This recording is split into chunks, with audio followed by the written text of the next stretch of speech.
Today's question is not how to make sales. Today's question is how to save sales. Save from what? Save from trust objection.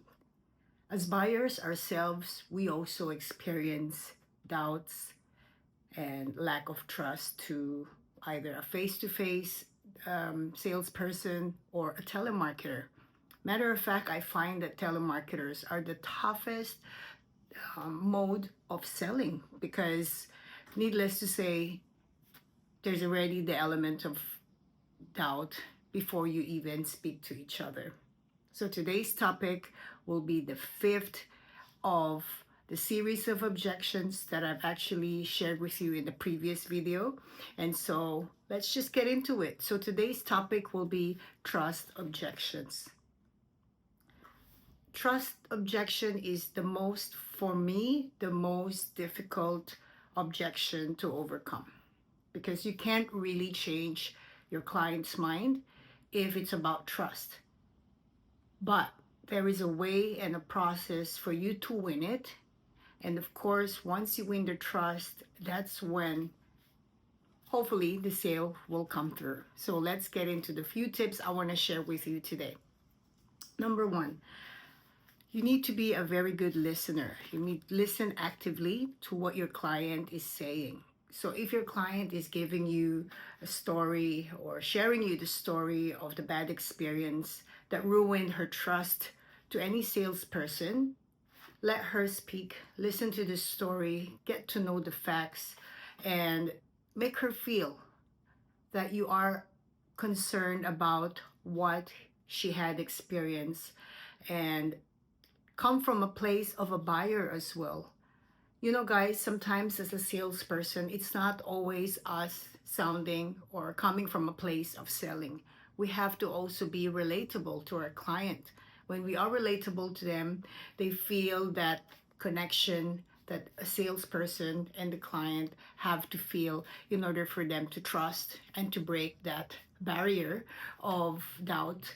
And this is applicable for this particular topic. So let your client really feel that you're interested to know what he or she had gone through in order for him to lose that trust to any salesperson. Get the facts, get it together, find out what's happened, what was the reason, what was the conversation, was she scammed, was she misrepresented. Also, I want to share with you because trust objection is it's so big. It's a big topic. It could be that they had a bad experience. It could be that they were scammed. It could be that they were misrepresented. It could be that they were promised so many things and only half of that were rendered as a service or as part of the package. Now, another thing, the second tip I want to share with you guys is build rapport. It sounds very cliche. In fact, this is probably one of the common tips any team lead or any sales coach would teach you.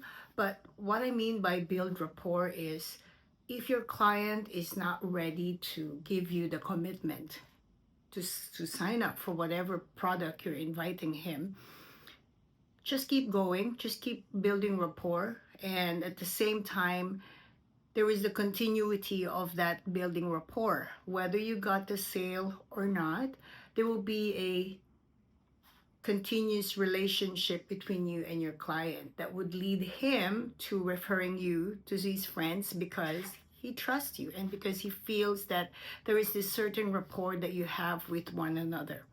And a classic example of this is your referrals. The referrals that you get are coming from the rapport that you've built with your client. And now, trust objection, yeah, it's the most challenging, but you always have to stick to the basics.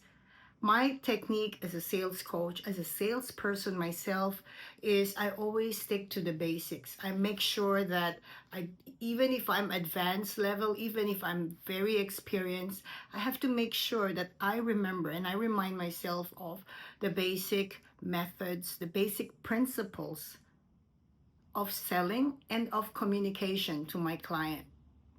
So build rapport is a tip number 2. Now, Another part of building rapport is you're able to share your stories, be able to connect with your client.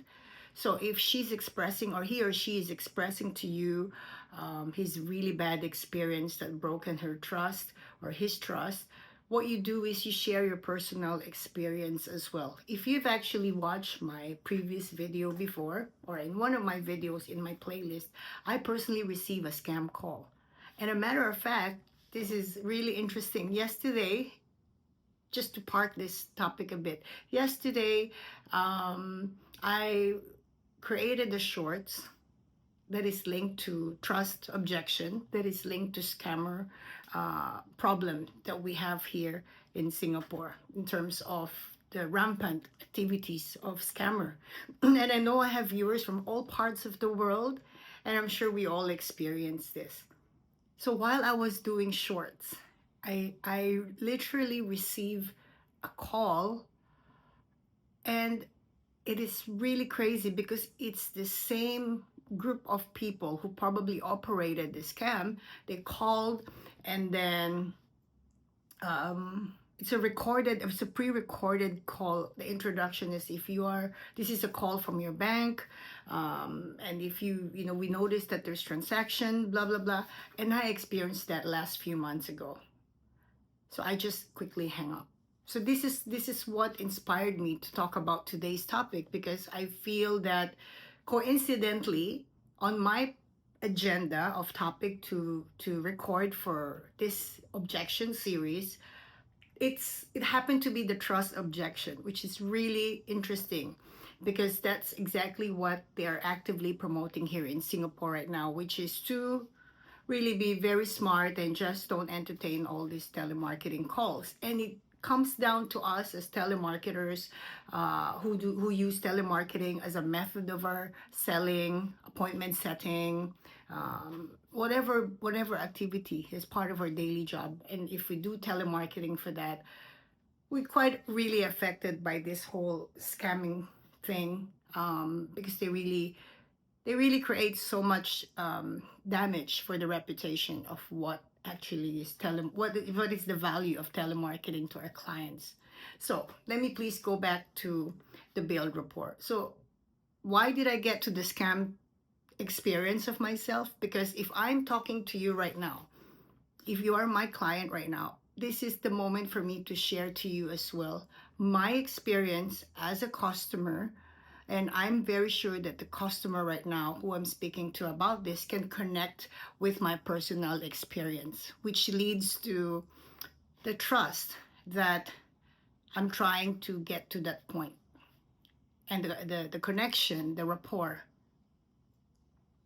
So moving on to number 3, the tip number 3 for trust objection. Provide social proof. Now, what I meant by provide social proof is if you are promoting a product, there has to be a written invitation as well, like a written format of what you're calling them for. So feel free to offer, written invitation. You can send by email to secure the trust.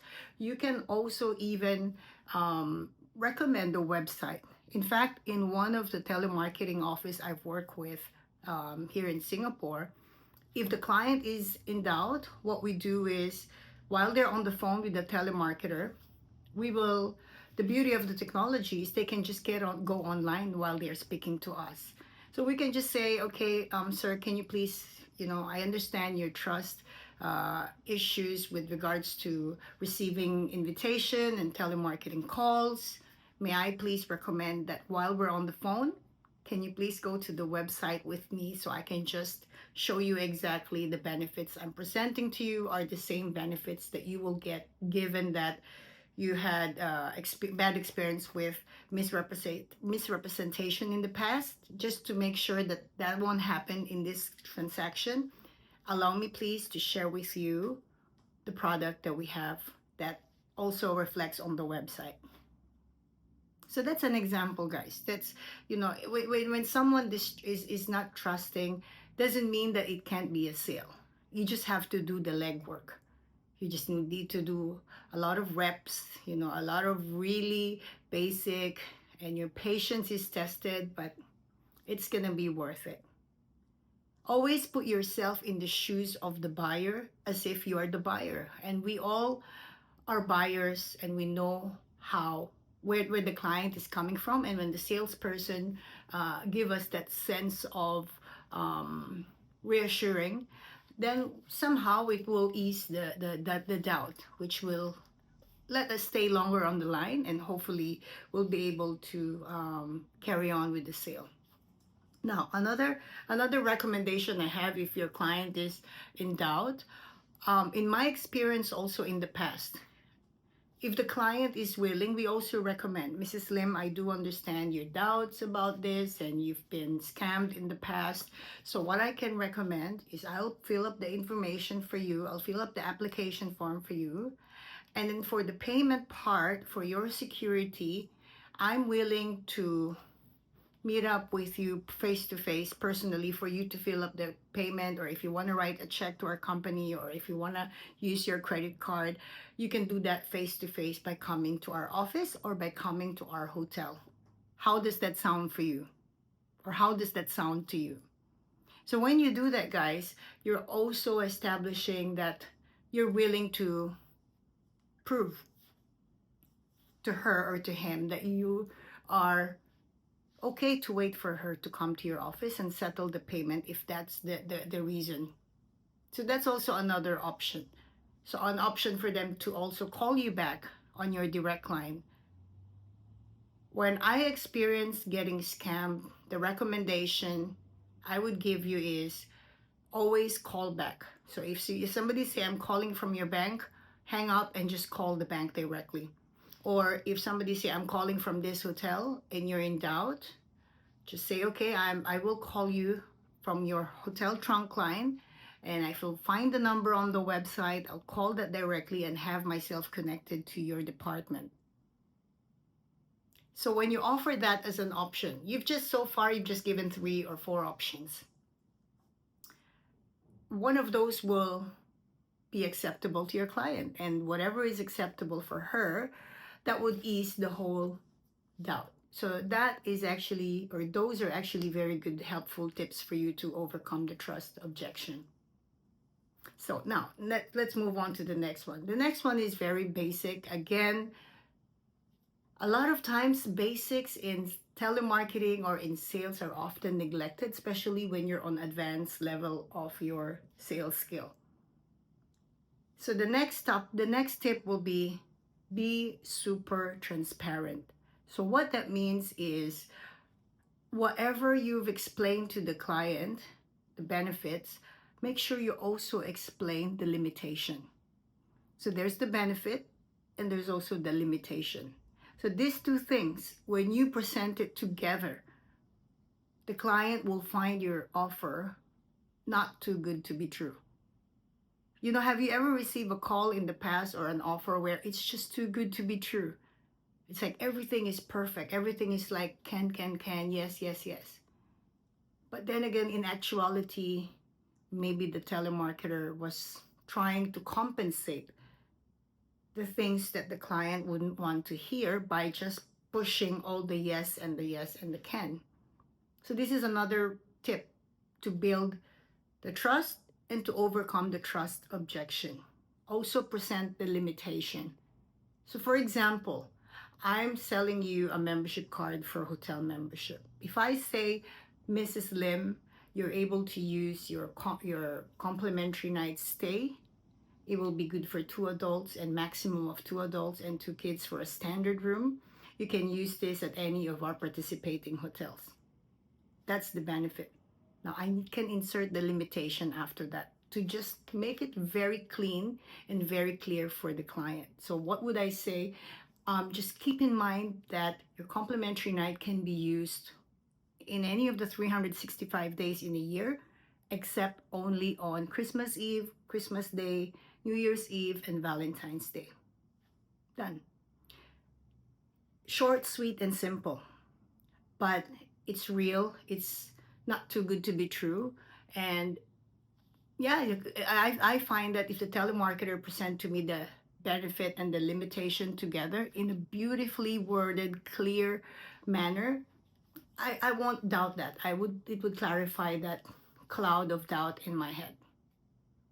Okay? So now, another tip I want to give you guys is maintain consistency. So when you say maintain consistency, whatever whatever communications you're having with your client, let's say you do the email communication, you do the call communication, you do the text communication. These are the three avenues where we deliver the information to our clients. Just make sure that all of this, the information you gave in these three avenues, are consistent. So, for example, you texted about the complimentary night, the one that I've mentioned just now, the whole benefit and limitations. But on the email, you actually just put the benefits without the limitation. Or on your conversation, you only mention the benefits but no limitation. So it sounds basic. Again, you could be telling me right now, Majoy, that's so basic. That's okay. But the viewers of my channel can come from different levels of sales skill. You could be the intermediate, you could be advanced, you could be super advanced, basic and all that. So I just want to make sure that whoever is watching my training videos can relate to my materials, because I want to make sure that all of you are either reminded of the basics or learning the basics. Okay, so stay consistent, because it's very important for the client to, when the client can see that you're consistent, there's no doubt. And I'm sure you also experience that yourselves. I have experienced that myself, when what was said on the phone is different from the email I receive, and then I'm like, then I'm gonna call the salesperson and say, hi, I think you mentioned on the phone that I will be receiving this, and then on the email it's not indicated. Can you clarify? And then that already creates that not very nice feeling for the buyer. The buyer would say, oh, okay, this person is not consistent, not accurate, not reliable, and many others. So you don't want to also create that impression to your client. Because in the end, if you have a good impression with your client will refer you to his friends, and that's basically your lifeline as a salesperson. Yeah? Okay. And finally, follow up. Okay? So if, for example, your client, follow up regularly. So if your client, whatever, even if you've done the tip 1, tip 2, 3, 4, 5 that I've given you just now, and still your client would say, look, Majoy, I really appreciate everything you've explained to me, but I'm really in doubt and I need to consider this because I've been burned. I've had really terrible experience with salespeople. I need to consider this. So the last thing you could do there is acknowledge that. And I've said this in one of the training videos. When you receive an objection, always acknowledge it first. In a nice way, in a professional way, in a very nice tone. Because the client needs to feel that you care about that objection, or that you take that objection very seriously, and you're willing to basically trust his or her decision at that point. So if that's the case, what you can do as the final tip is follow up. You follow up regularly. So Mrs. Lim, I do respect that today you're not ready to commit on this offer. What I can do is I will give you some time. I will send you all the invitations in writing, in text, and I'll send you the link to our website. And I'll give you also on the website, you will please find my office or my hotel direct line or trunk line to connect to our department. And just please consider all those informations I've sent you. I believe this package is very suitable for you, but I don't blame you if you're very skeptical because of your personal bad experience in the past. So what I recommend is just please consider those informations I'm sending over to you. And I would love to follow up on you when you're ready. Perhaps can I make a follow-up call to you next week, maybe Friday, so you're not so busy with your meetings? And just please let me know if you would prefer me to follow up on you in the morning, or in the afternoon. Can you see that, guys? That's really just that's all you can do, to just be still at the last minute, be a likable salesperson. And if you've not watched my previous video, that's one of the biggest tip I'm giving you. Forget about all those hard selling methods. Forget about all those super sharp, super smart videos that teaches you to go get it, like push them on the wall until they can't say no anymore. I don't really believe in that. I would not buy from people like that. But when the telemarketer shows the patience, the consistency, the interest to listen to me, the willingness to basically relate to what I'm feeling as a customer and not push me, I would say you have a better chance to close the sale. May not be today, perhaps on Friday, but I'd rather wait on Friday and get the sale than to rush it today and lose it. I know that I'm going against the holy grail of sales, the 10 commandments of sales, which I've learned when I was starting at the very beginning of my career in sales 20 plus years ago. The create urgency. Yeah, you can create urgency, but be smart with creating it and how to create it and when to create it. It's also on my previous video. Please have a look. Yeah. So in closing for today's training session, I hope you're able to use these trust objections tips I have given you. And I would love to know your opinion, your take, your frustration, so I can also better my videos. I can also directly hit the topic that you want me to talk about. But for now, I would like to say thank you for viewing. And of course, if you haven't subscribed, please do, if you really would like to continue seeing all the value of the videos I'm putting out, because there's many more valuable videos for you and for your training. And thanks again for everything, guys. I appreciate especially the regular viewers, those 171 subscribers. Thank you so much. I appreciate every single one of you.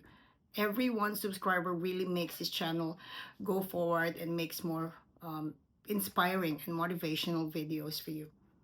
Have a nice weekend. I'll see you guys on the next one. And please try those trust objections tips I've given you. I promise you it's going to work. Bye.